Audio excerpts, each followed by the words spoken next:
একাকিত্বে কিসের ভয়? একবার ভেবে দেখুন তো, নিজের থেকে ভালো বন্ধু আর কে আছে আমাদের?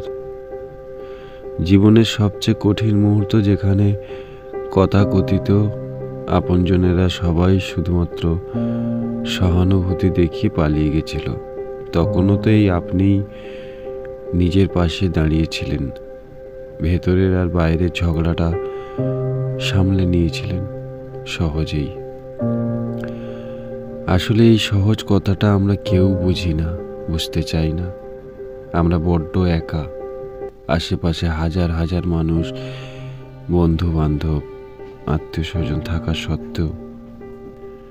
প্রচণ্ড জ্বরের রাতে নিজের মাথার চুলগুলো যখন খামচে ধরেছিলেন শারীরিক যন্ত্রণায়, তখনও আপনার জন্য কেবল আপনিই ছিলেন।